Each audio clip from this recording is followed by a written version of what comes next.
Nandigam Suresh arrest. TDP కార్యాలయంపై దాడి కేసులో హైదరాబాద్లో పట్టుకుని. హైదరాబాద్కు రావడం ఎందుకు? అన్నీ ఎన్నో ఆంధ్రాలో ఉండక. ఆంధ్రాలో రాజకీయాలు చేసేటోళ్ళు మళ్ళీ అక్కడే దాచుకోవచ్చు కదా. మళ్ళీ హైదరాబాద్కి వచ్చి మళ్ళీ దాన్ని ఏదో చేసి అక్కడికి వచ్చి అక్కడేమో వరద అవుతుంటే ఇప్పుడు వాళ్ళని అరెస్ట్ చేయకపోతే వచ్చింది ఏమున్నది? ఆంధ్రప్రదేశ్లో విజయవాడలో వరద, లేకపోతే ఇంకెక్కడనో ఏవో కష్టాలు ఉన్నాయి కదా. ఇప్పుడు అర్జెంటుగా నందిగం సురేష్ను టీడీపీ కార్యాలయం మీద వాళ్ళు ధర్నా చేసిన వాళ్ళను అరెస్ట్ చేయకపోతే ఇప్పుడు ప్రభుత్వం నడవడం ఆగిపోతుందా?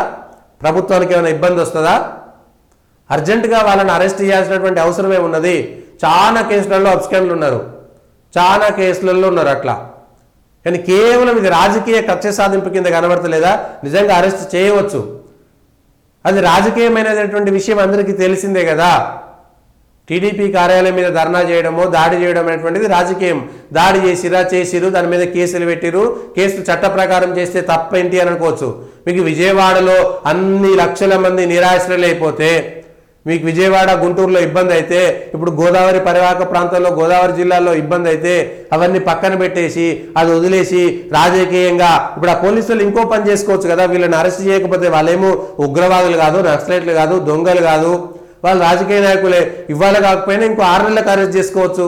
అర్జెంటుగా ఇవాళ విజయవాడలో అంత కష్టం ఉంటే, గుంటూరులో ఆ కష్టం ఉంటే, అన్ని కష్టాలను వదిలిపెట్టి ఇప్పుడు వాళ్ళనే తీసుకొచ్చి అరెస్ట్ చేయాల్సినటువంటి అవసరం ఏమొచ్చింది? ఇది కక్ష సాధింపు కాదా? ఇది మీ కక్ష సాధింపు కాదా? మరి ఇదే జరిగితే నిన్న ఒక ఆరోపణ చేసింది, ఒక అమ్మాయి ఆరోపణ చేసింది, మీ టీడీపీ ఎమ్మెల్యే బలాత్కారం చేసిండు, ఓటర్లు పిలుచుకున్నాడు, మాట్లాడాలి అని చెప్పి ఇష్టం ఉన్నట్టుగా చేసిండు, నేను మొత్తం వీడియోలు కూడా రికార్డ్ చేసిన అని చెప్పారు. మరి వెంటనే ఆ ఎమ్మెల్యేని, అధికార పార్టీ ఎమ్మెల్యేని ఎందుకు అరెస్ట్ చేయలేదు? ఇవాళ దిశ చట్టాలు, ఇంకో చట్టాలు, నిర్భయ చట్టాలు ఉన్నాయి కదా. నిర్భయ చట్టం ప్రకారం ఎమ్మెల్యేను వెంటనే అరెస్ట్ చేయాలి కదా. మీరు పార్టీ నుంచి సస్పెండ్ చేసి ఎందుకు వదిలేసారు? అధికార పార్టీ అయితే ఒక రకంగా, ప్రతిపక్ష పార్టీ అయితే ఇంకో రకంగా ఉంటుందా? అమ్మాయి కేవలం ఆరోపణలు చేసి ఉండొచ్చు, కానీ ఒక మహిళ చట్టం ప్రకారం లేదా ఒక మహిళా రక్షణ అనేటువంటిది పెద్ద బాధ్యత కాదా? ఆ మహిళ ఆరోపణ చేసింది కదా, దానిపైన వెంటనే ఆయన ఎందుకు పోలీసు వాళ్ళు దానిపైన వెంటనే ఒక సుమోటో కేసు తీసుకొని వాళ్ళ దగ్గరకు వచ్చి కేసు తీసుకొని ఒక మహిళ ఆమె రక్షణ విషయంలో ఒక ఎమ్మెల్యే అత్యాచారం చేశాడనేటువంటి మాట చెప్తే దానిపైన ఎందుకు స్పందించలేరు? మీరు పార్టీ నుంచి సస్పెండ్ చేసి చేతులు దులుపుకున్నారు కదా. మరి ఇదే ఇంకొక ఇతన్నైతే అతన్ని అరెస్ట్ చేయొద్దని అనట్లేదు, మీరు చట్టం ప్రకారం అరెస్ట్ చేయండి, కానీ ఈ రోజే అరెస్ట్ చేయకపోతే కొంపలు మునిగేది ఏమీ లేదు. ఈ రోజే అరెస్ట్ చేయకపోతే కొంపలు మునిగేది ఏం లేదు. ఆ పోలీసులకు విజయవాడలో ఇంకో 4గురిని కాపాడేటువంటి బాధ్యత, ఇంకో 4 పనులు చేసుకోవచ్చు కదా. వాళ్ళ హైదరాబాద్ విజయవాడ ఇచ్చిపెట్టి, ఆంధ్ర ఇచ్చిపెట్టి హైదరాబాద్కి వచ్చి వాళ్ళంతా టైం వేస్ట్ కదా ఇదంతా. పోనీ వాళ్ళు దొంగలో, లేకపోతే ఉగ్రవాదులో, దోపిడీ దొంగలో, లేకపోతే నక్సలైట్లో, చట్ట వ్యతిరేక కార్యకలాపాలు చేసేటువంటి ఒక అబ్స్కాండర్స్ అయితేనేమో మీరు ఆ పని చేసారంటే వేరు విషయము. ఆయన ఒక మాజీ ఎంపీ ఎక్కడికైనా పారిపోతాడు? దేశం విడిచి అయితే పారిపోతలేడు కదా.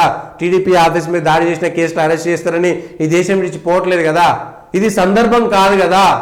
మరి ఇదే నందిగం సురేష్ను అరెస్ట్ చేసేటువంటి మీకు మరి అదే ఆదిమూలం సురేష్ను ఎందుకు అరెస్ట్ చేయలేకపోయారు? వెంటనే కేసు సుమోటోగా తీసుకొని పోలీసులు వచ్చేసి, అమ్మా ఏమైంది, నీకు కష్టం వచ్చింది ఏంది, ఏం జరిగింది, విచారణ చేస్తున్నాం, ఫస్ట్ ఒక ఎఫ్ఐఆర్ బుక్ చేస్తున్నాం, ఎఫ్ఐఆర్ బుక్ చేయగానే వెంటనే ఆ ఎమ్మెల్యేని అరెస్ట్ చేస్తామని ఎందుకు అరెస్ట్ చేయలేదు? ఇది జరిగినటువంటి వ్యవహారం. అంటే ఒక అమ్మాయికి ఇచ్చేటువంటి తెలుగుదేశం పార్టీ ఆఫీస్ మీద చేసినటువంటి దాడి కంటే ఒక అమ్మాయి మానము, ప్రాణం అనేటువంటిది విలువ లేకుండా పోయిందా? ఆంధ్రలో చంద్రబాబు నాయుడు గారి పరిపాలనలో ఒక అమ్మాయి మానం కంటే, ఒక అమ్మాయి ప్రాణం కంటే కూడా తెలుగుదేశం పార్టీ కార్యాలయానికి ఎక్కువ ఇంపార్టెన్స్ ఇస్తారా? తెలుగుదేశం పార్టీ కార్యాలయం మీద దాడి చేసినటువంటి వాళ్ళపైన అరెస్ట్ చేయడానికి వెంటనే ఉత్సాహం చూపినటువంటి సర్కారు, కానీ అదే ఒక అమ్మాయి మానం పోతుంది అని నన్ను ఇబ్బంది పెడుతున్నారు, ఒక ఎమ్మెల్యేనే నన్ను ఇంత ఇబ్బంది పెట్టిండని సొంత పార్టీ మహిళా కార్యకర్త ఇవాళ ఆరోపణ చేస్తే, ఆమె రుజువులతో సహా అనేకమైనటువంటి ఫోటోలు చూపిస్తే అది వదిలేసి ఇవాళ మీరు పార్టీ ఆఫీస్ మీద దాడి చేశారనేటువంటి కేసు తోటి ఎవరినో అరెస్ట్ చేశారు. ఇది రాజకీయ కక్ష సాధింపులు కావా? సో ఆ పార్టీ అధికారంలో ఉన్నా, ఈ పార్టీ అధికారంలో ఉన్నా రాజకీయ కక్ష సాధింపులే కదా.